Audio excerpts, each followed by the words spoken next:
Most of us have this moment where we're waiting for something important and we completely fabricate what's happening. You check your phone and see nothing. Then you're already 3 scenarios deep into why that matters. The silence becomes proof of something terrible, and by the time the actual answer arrives, you've already decided the outcome in your head. Here's what actually happens. Silence doesn't mean absence. It means you've handed your nervous system control of the narrative. Within the next few minutes, I'm going to show you exactly how this mechanism works, and more importantly, why it's the same pattern that stops people from moving through the most critical doors in their lives. If you're someone who's ever abandoned an opportunity because something felt off, or because you were waiting for clarity that never came until it was too late, this is for you. The pattern is older than you think. It shows up in scripture, in psychology, and in the gap between what's actually happening and what your mind insists is happening. There's something about uncertainty that makes us feel like we need to solve it by creating a story. Let me show you how this works. Because once you see it, you'll notice it everywhere. When you text someone and they don't respond immediately, what happens in your chest is real. Your body releases cortisol before your brain even finishes the thought. The physical sensation of threat is genuine, even though the threat itself is invented. You've built a story where the silence means rejection, or emergency, or that you've done something wrong. But here's the thing. The silence is just silence. It's empty space. Your nervous system hates empty space more than it hates actual bad news. Given a choice between uncertainty and certainty, even painful certainty, your body will always choose the story. This is a survival mechanism that made sense when silence actually meant danger, when you couldn't hear your tribe. Silence meant predators. Silence meant separation from safety. Your nervous system is still running that ancient software, but now silence just means someone's in a meeting, or their phone is on silent, or they didn't see it yet. None of that stops your mind from building something else. The deeper mechanism here is that anxiety doesn't sit in the waiting. Anxiety sits in the gap between what you need to know and what you don't know. So instead of staying in the gap, your mind fills it. It manufactures clarity, even false clarity, because clarity feels safer than not knowing. Here's where it gets real. This exact same mechanism is what stops people from walking through genuine opportunity. Someone tells you about a job, or a relationship, or a project that has real potential. There's an open door right in front of you, but you can feel peace about it. Because too many things are uncertain. You don't know if it'll work out. You don't know if you're the right person for it. You don't know if the other people involved are trustworthy. So instead of moving through the door, you create a story about why the door is dangerous. You manufacture evidence that you shouldn't go through. And by the time you realize the actual outcome, you've already decided it wasn't for you. Most people think the problem is external, that there's something genuinely wrong with the opportunity. But the problem is internal. It's that you let your nervous system write the ending before you got there. Let me walk through how this plays out in different contexts, because the pattern is always the same. Take someone who's been offered a promotion at work. It's more responsibility, more visibility, more risk. There's no way to know in advance if they'll succeed. So what happens? Their mind starts collecting evidence that it's a trap. They might be setting me up to fail. Maybe I'm not actually qualified. What if this ruins my reputation? The uncertainty creates fear, and fear creates a story. And the story becomes reason enough not to move. Outcome: person stays in comfortable but stagnant position. Results vary based on industry and personal circumstances. Or consider someone starting a business. There's capital to invest, time to commit, and no guarantee it'll pay back. The business might fail. That's real. But before they even try, they've already written a detailed narrative about all the ways it fails. They've catastrophized the entire timeline. They've decided that failure is inevitable, so why risk it? And they stay employed, wondering what might have been amount spent on preparation: $2,000, $5,000. Actual launch investment needed $10,000, $50,000. Gap created by anxiety, the thing that stops the move. Now here's the reset. You need to understand what's actually happening when your mind does this. It's not trying to protect you. It's trying to regain control. Uncertainty is the absence of control. So your mind manufactures a story, any story, because a story is something your brain can hold on to. A story feels like knowledge. Knowledge feels like power, but the power is illusory. You're not actually safer because you've imagined a bad outcome. You're just more afraid. And because you're more afraid, you don't move. So the thing you were most afraid of, missing the opportunity, is exactly what happens. This is the part where most people get stuck. They think the solution is to become more certain.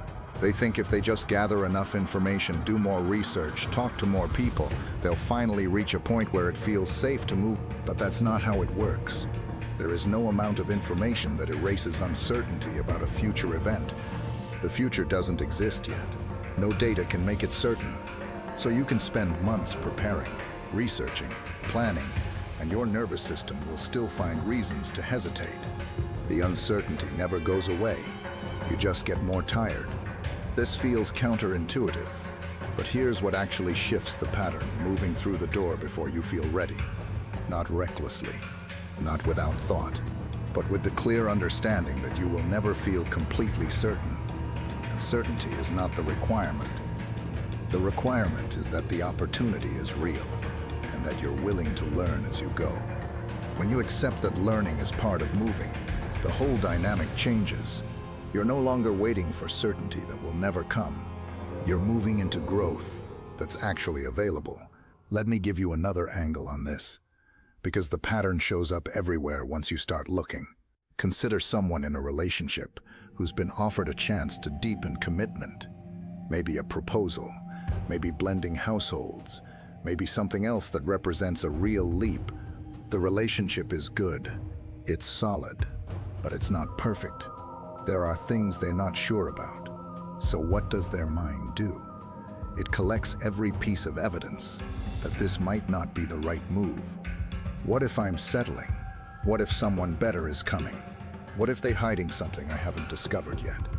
The uncertainty about the future becomes proof that the present isn't what they thought, and they either delay the commitment indefinitely or they back away from it entirely. Years of relationship, 3 to 5 years. Actual chance of discovering something fundamentally incompatible in year 6 that wasn't visible in year 5. Statistically low. Emotional cost of indefinite hesitation compounding. Results vary. Here's what I want you to notice in every single one of these scenarios. The uncertainty is real. Promotions can fail. Businesses do go under. Relationships sometimes end. That's not the problem. The problem is using real uncertainty as an excuse to invent false certainty about something worse. You can eliminate risk from life. You can only decide whether you're going to let invented fear stop you before you even try.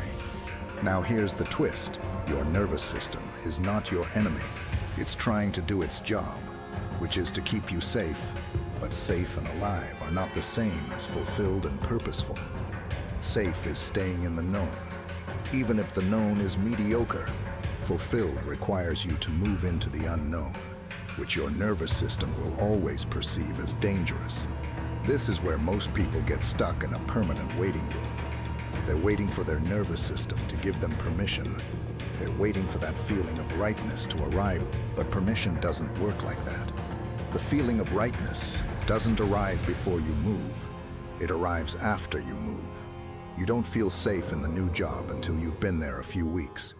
You don't feel confident in the new business until you've already launched it. You don't feel certain about the relationship until you've already committed to it. The timeline is different than what your anxious mind expects. Anxiety wants you to feel certainty first, then move, but reality actually works backwards. You move, then you gather evidence, then you feel certainty or clarity about whether you made the right choice. This is genuinely difficult for people who are wired to be conscientious or careful. You want to do the thing right. You want to minimize harm. You want to be sure. All of that is reasonable. But the part that's not reasonable is using the inability to reach perfect certainty as a reason to never move at all. Reset sentence. This is where the actual tool becomes available to you. So what's the actual mechanism that helps you move through the door despite the uncertainty? It's not willpower, because willpower is exhausting and runs out. It's not positivity, because positive thinking alone doesn't rewire a nervous system that's sending danger signals. The actual mechanism is clarity about what you're really choosing between. You're not choosing between a certain outcome and an uncertain outcome. You're choosing between two different types of uncertainty. On one side, the uncertainty of staying where you are, wondering what might have been. On the other side, the uncertainty of moving forward and discovering what actually happens. Both have risk. Both have unknown outcomes. The question isn't which one is certain. The question is which uncertainty you're willing to live with. Most people never frame it this way. They frame it as stay safe versus take a big risk. But staying safe isn't actually safe. It's just a slower way of losing time. And the regret of time lost is often harder to live with than the risk of moving. Here's another pattern. Interrupt the stories you tell yourself about uncertainty. Tend to be disproportionately negative. Your mind is naturally designed to be pessimistic about unknowns. This is called negativity bias, and it evolved to keep you alive. But in a world without predators, it just makes you hesitant. So when you're waiting for something important, your mind doesn't imagine equal numbers of good and bad outcomes. It fixates on bad ones. If you're waiting to hear back about a job application, your mind doesn't spend equal time imagining that you got the job. It spends most of the time building the narrative where you didn't.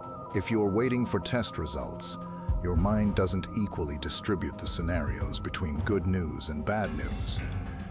It camps out in the bad news scenario. This is a feature, not a bug. It's your system trying to prepare you for the worst. But preparation through anxiety isn't actually helpful. It just makes you suffer twice. Once in the imagination and once in reality. If the bad thing actually happens.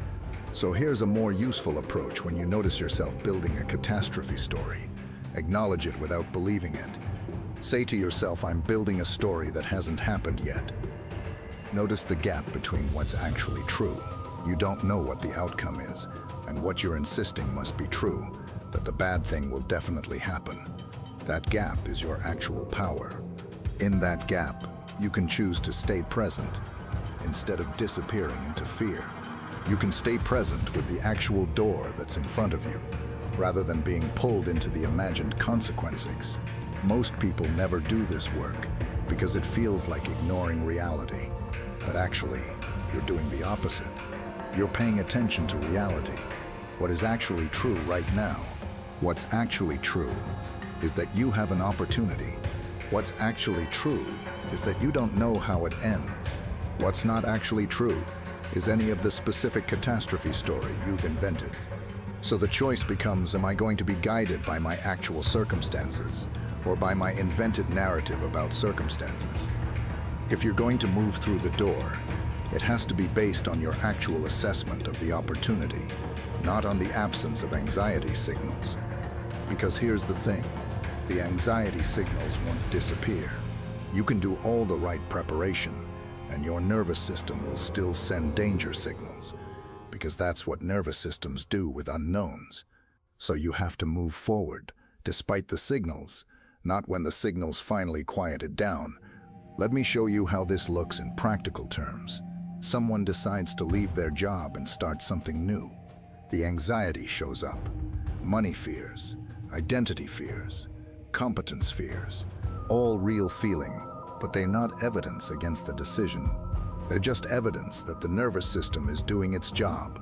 So the person moves forward anyway. While the anxiety is present, they build the thing. They learn as they go. And usually the anxiety quiets down within a few weeks because the nervous system realizes, oh, this isn't actually the predator situation I thought it was. But they had to move first. They couldn't wait for the quiet. Monthly income during first year may decrease by 2,040%. Timeline to stability, 618 months. Anxiety signal intensity, 810 out of 10 at week 1, 4 to 6 out of 10 by week 4. Results vary based on industry, preparation, and personal resilience. This is different than the trap most people fall into, which is "I'll move when I feel ready." Readiness is not a feeling that arrived. Readiness is a decision you make about an opportunity that meets certain objective criteria. Does the opportunity exist? Yes or no? Is it aligned with your actual values and direction? Yes or no? Are you willing to learn as you go? Yes or no? If yes to all three, then you're ready. Even if you don't feel ready, even if you feel terrified, the feeling is separate from the readiness. This is hard to believe when you're anxious, but it's true. Pattern interrupt. Time here is something almost no one talks about, but it's the part that changes everything. When you move through the door despite the uncertainty and anxiety, something happens in your nervous system. You experience yourself as capable of moving through fear. You prove to your own body that the catastrophe story was wrong. Your nervous system learns. Okay, so we went through uncertainty and didn't die. We learned as we went. Things worked out differently than I predicted.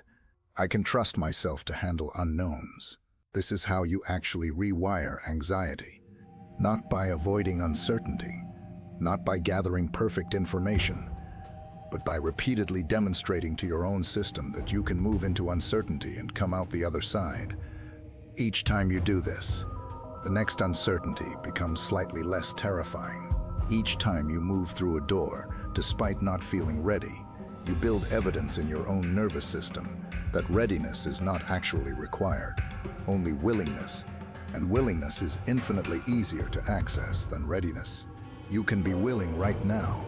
You can manufacture the feeling of readiness.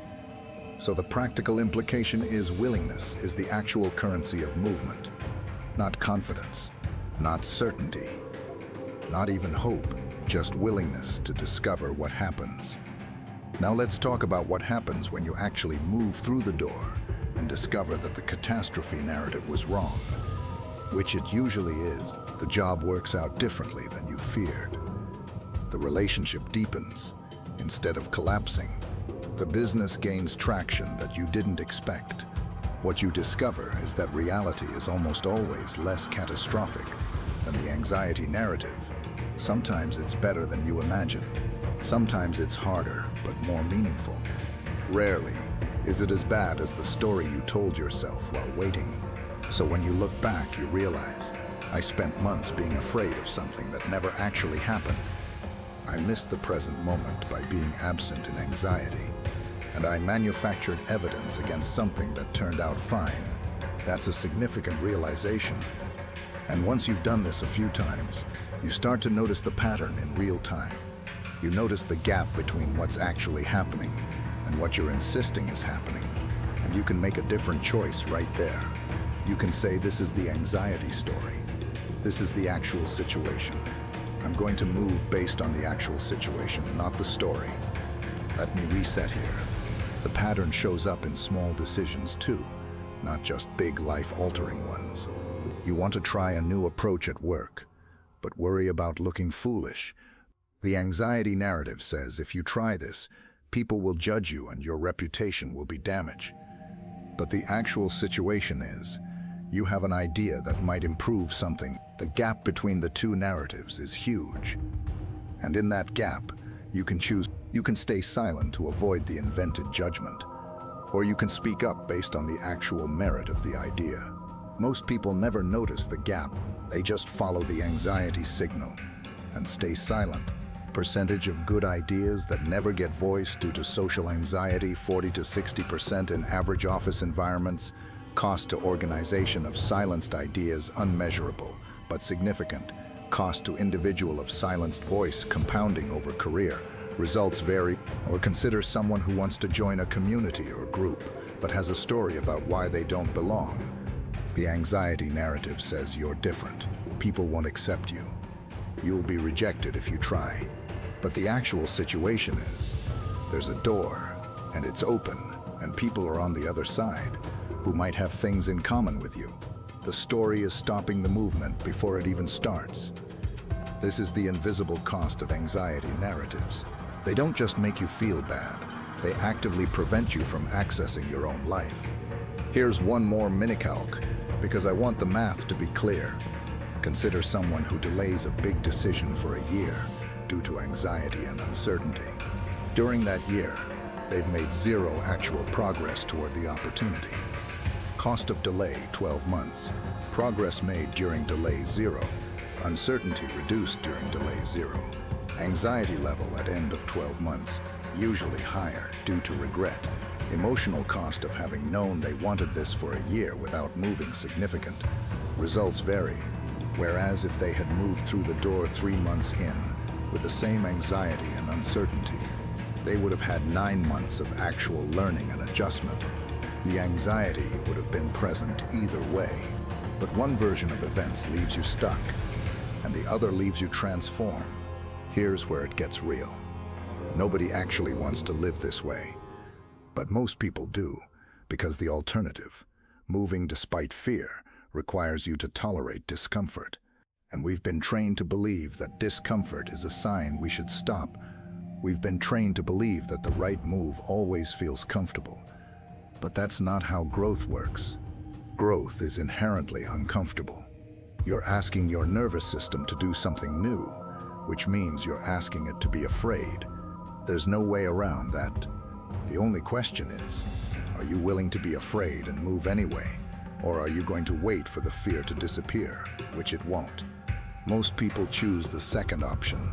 They wait, and the years pass, and they're still waiting, still anxious, still in the same place. Now here's the key realization that shifts this whole dynamic. You don't actually need your anxiety to go away. You never will. Your nervous system is going to send fear signals for the rest of your life when you encounter unknowns. That's just how humans work. What you need is to stop making anxiety a blocker for your own life. What you need is to stop asking for permission from your anxious mind before you move. What you need is to recognize anxiety as information, not instruction. Anxiety is saying there's uncertainty here, and uncertainty feels dangerous. But that doesn't mean you shouldn't move. It means you should move while you're scared. It means you should move precisely because it's scary, because that's where the learning is. This is genuinely counterintuitive. Our whole culture teaches you to pursue comfort and eliminate discomfort. But there's a difference between harm and discomfort. Harm means something is actually breaking you. Discomfort means you're doing something new. Those aren't the same. And the cost of avoiding all discomfort is that you get to stay small, you get to stay safe, and you get to stay stuck wondering what might have been. So here's what actually changes when you understand this. You stop making your decisions based on your anxiety level. You start making your decisions based on your actual assessment of the opportunity. Then you move forward while the anxiety is present, instead of waiting for it to disappear. The result is that you develop a different relationship with uncertainty. Instead of uncertainty, meaning don't move, uncertainty means move carefully, but move. And that's when your actual life begins to unfold. Not the catastrophe life you imagined while waiting. The real life, with real complexity and real meaning. So here are 3 takeaways from this. Anxiety creates invented narratives about uncertain futures. Uncertainty is not a reason to wait. It's permission to move. Your actual life requires you to be willing to be afraid. And here's the thing to remember moving forward. The only real requirement for moving through a door is willingness, not certainty, not comfort, not perfect readiness, just the willingness to discover what's actually on the other side. That willingness is available to you right now